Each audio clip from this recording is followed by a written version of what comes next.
everyone, and welcome to Stan the Wine Man TV. I am your host, Stan Rattan, and this is a Blue Collar Wine Show where I help you spend your wine dollars wisely. We're going to wrap up Washington Wine Month with a very familiar label. A lot of you guys that that live in Washington know about Browne Family Wines. I think this is a great winery to finish with because Andrew Browne, the proprietor of Browne Family Wines, also started a company called Precpet. And Precpet was started in 2003, and John Freeman is a winemaker. That's Andrew Browne. Took Precpet from 0 cases to 500 or 300,000 cases in 5 years. That's how many cases they sold. Now, when you think about Precpet, think about things like Constellation, not Canandaigua anymore, Constellation brands. These are companies that buy other wineries. They allow those wineries to continue with the same winemaker most times, and they acquire these wineries and they become under the umbrella of, well, in this case, Precpet Wines. Precpet, not too long ago, bought Gruet out of New Mexico, which is a sparkling wine producer. They own Sageland's Wine, they own Cabernet, the list goes on and on. Just go to their website. In fact, I could put a link to that. And you can see how many wineries they own. They're the second largest wine company in the Pacific Northwest and the largest privately owned company in the Pacific Northwest. So Andrew Browne, I've never met the guy, but he must have a crap ton of energy, doing all this. They also have a company called Grape and Grain. They produce private labels for over 75 companies. And this is in 2018, I got this stat, so it's probably more than that by now. But still, 1 million cases for 75 companies. This was in 2018. So very ambitious person from the Pacific Northwest. So that's kind of cool that Andrew Browne, Browne Family Wines, has that company called Precpet and Browne Family Wines, and they're very successful. They have many wineries that do very well. Gruet, one of my favorite sparkling wines from the United States is Gruet. So we're going to review 3 of their wines, and these are 3 wines that I didn't know they had. That means I don't carry them at the store. The owner of the store I work at, his favorite cab is Browne Family Vintner Estate Cab. He loves that wine, and we sell a ton of that wine. I also carry the Browne Tribute, Browne Chardonnay, but I don't have these, so I'm excited to try them. We'll get started right away, and I believe they're all around $35. I tried to look it up, and there was the link didn't work when I tried to hit the pricing on these, but I believe they're around all of them around $35. This is the 2019 Browne Family Vineyards Vintner Estate Cabernet Franc. Rolls in $35. There you go. Now, believe it or not, Precpet Wine maintains about 4,000 vineyard acres. That's huge, guys. 4,000. I think they're in Washington, Idaho, Oregon, obviously New Mexico. Let's give this a little rinse. Cab Franc is one of my favorite varietals. I don't know if you remember the episode I did. I'll put a little link to that where Mike Sheridan and I tasted together Cab Franc in the blind format. Let's see which one would come out on top. So 2019, good vintage. Let's see what we get. Oh, color. Color is super dark, purple, black. Let's see what we get on the nose. John Freeman is the winemaker for Browne Family Wines.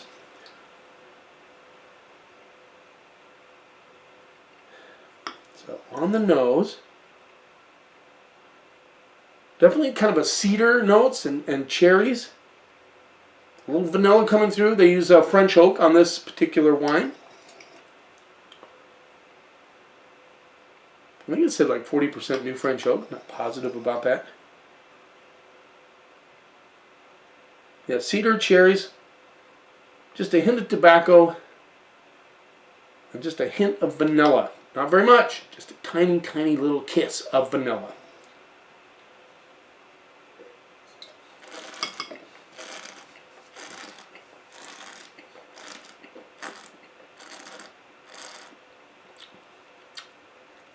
A touch muted on the palate, A lot of cedar. I'm getting some serious oak tannins on this one. Cherry notes come through.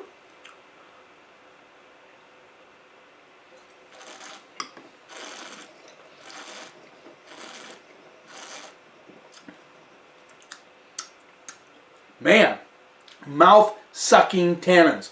Please do not try and drink this wine all by itself. It needs food. I need some salami, pepperoni. I need something. It's got nice integration. Heavy on the oak tannins on the back side. Cherry notes come through. A little bit of, I get some like rose petal notes as well.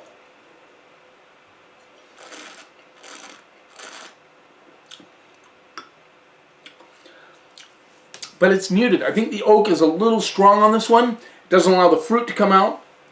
I did not decant these. They've been open for about 45 minutes. Half hour, 45 minutes, which is what I do. For all of you that watch this program, you know I try to do exactly the way, I try to emulate the way most people do their wines. I'm not saying don't decant wines. I believe in decanting. But I know a lot of you just take it home, uncork it. You want to have it with your meal, and then you drink it just like that. So I want you to taste some wine. I want to review the wine the way you're going to taste it. I think this one would benefit from decanting. It's very tight. Very tight.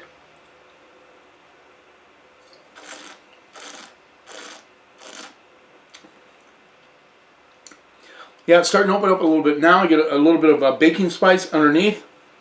Lots of cherry notes. A little bit of sour cherry notes as well. Kind of mixed with ripe cherries.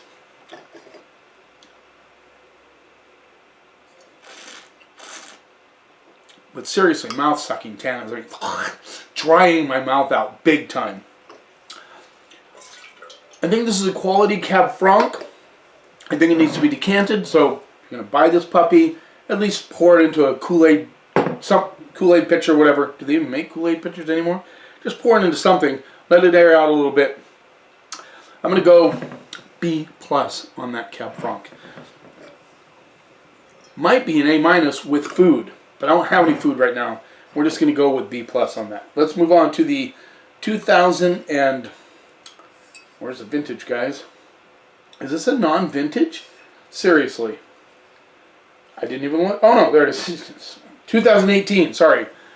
Browne Family Vineyards, Malbec, Columbia Valley. This was in at $35. So their labels are brown. Go figure. So Malbec, $35. I know you're thinking I can get some pretty good Malbec from Argentina for $30 or less. And there's a reason for that. We've talked about that many times. You guys know that land is cheaper down in Argentina. Labor is cheaper. I think the government subsidizes a lot of the wineries down there.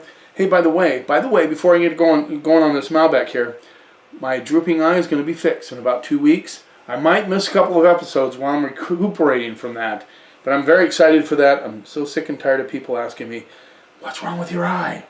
Not sick and tired, but you know, it's, nothing really. It just droops on me because I'm getting old. What can I say? Boy, this Malbec is super dark. Look at that. That's like crimson black. Let's see what we get on the nose. Boy, blackberries and plums all day. To be fair, I mean, Cab Franc isn't necessarily known for being an unctuous wine at all, and it shouldn't be, and that's why it went B+. I think that, with decanting, might turn into an A wine. I don't know, but, you know, I have to be fair about this. Yeah, blackberry is very perfumed. It's like smacking me in the nose, you know? A little bit of dark cherry behind the blackberries and the plums. Yeah, let's see what we get on the palate. I like the nose on this one. You can smell this one for quite a while.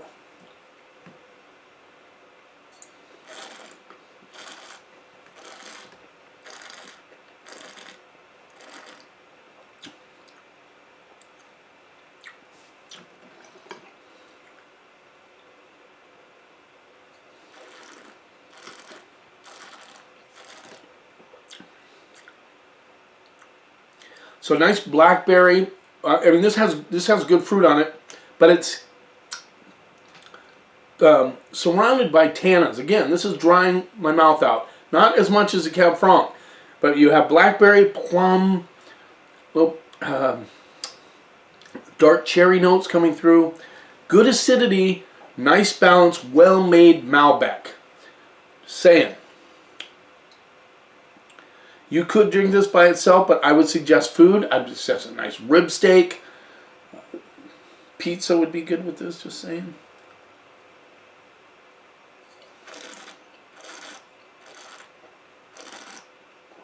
There's a really cool red flower hit on the mid palate that I like a lot. Good balance, like I said. This is a nice Malbec.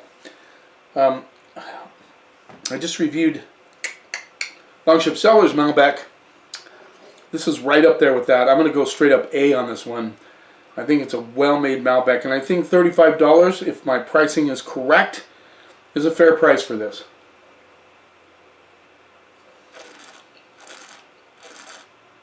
Not chump change, of course. I know, I get it. But considering what it takes to make a Malbec in Washington State, you get the idea. You know what I'm saying? Yeah, I'm going to go straight up A. I like that one a lot. Let's move on. Good Malbec. This is an 18. Okay, let's go back to this. This is a 19. A little bit of a baby. A little bit young. Right now, B+ wine. This is 18. A little older from a better vintage. Get the idea. This is going to be cool. Browne Family Vineyards, Bintner Estate, Petite Verdo, 2019, Columbia Valley. Again, $35, I think. Pretty sure. If I find out, I'll put the correct one in the subtitles as far as the pricing goes. On the wine search, I think it was around $36 was the average price. Some places were selling it for $40. Petit Verdo.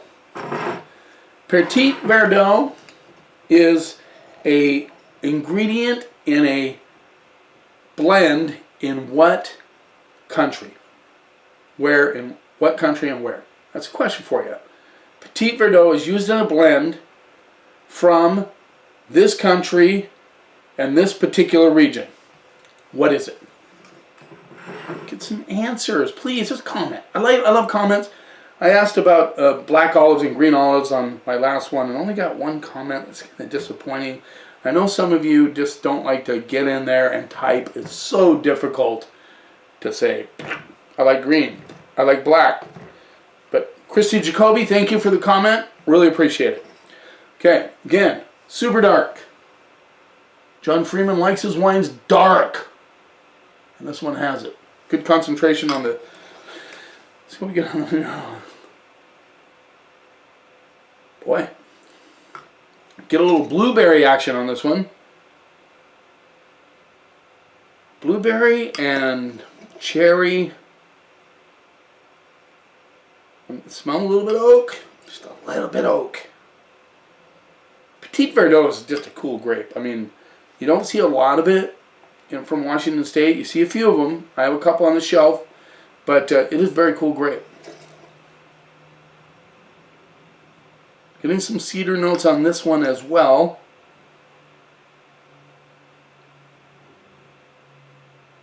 Yeah, so I'm calling cherry, blueberry, and cedar.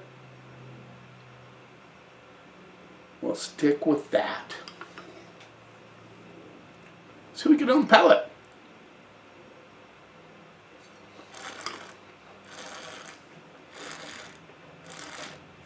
It's really cool. I got a coffee right off the bat. Coffee. Coffee. I didn't smell that on the nose. Yeah, I missed it. Coffee bean. Big time.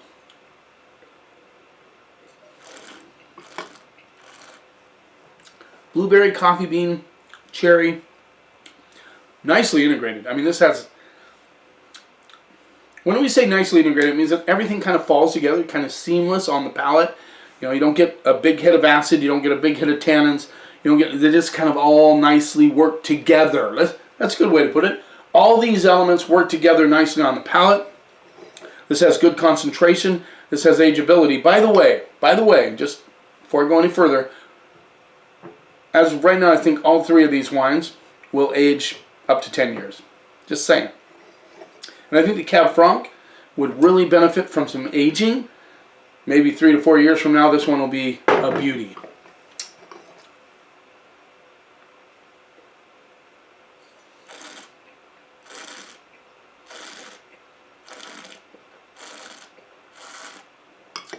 The tannins are there, but they're not as mouth-sucking as a Cab Franc.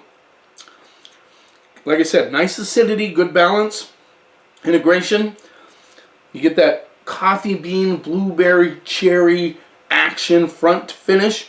I think the cherries kind of expand a little bit with the blueberries on the mid palate into the finish. And on the finish, I get a nice little bright, almost a red flower component coming through on the back side of this one.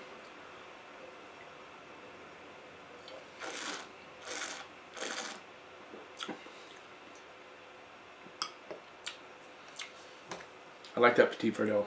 I'm going to go A on that one as well. So there you have it. Browne Family Vineyards. Andrew Browne started Precpet, which has become huge in acquiring wineries. And, you know, what can I say? It's a Washington dude that has become very successful. And like I said, this guy must have a crap ton of energy. There you go. End of Washington Wine Month for now. The next one is in August, and we will do some wines then. Upcoming, I hope to get in a... I'm excited about doing a Vermentino episode. Shout out to Max, who actually made that suggestion to me, and I think that's a good idea. Talk about Vermentino a little bit. This program is not just about reviewing wines, but I also have some little educational tidbits here and there.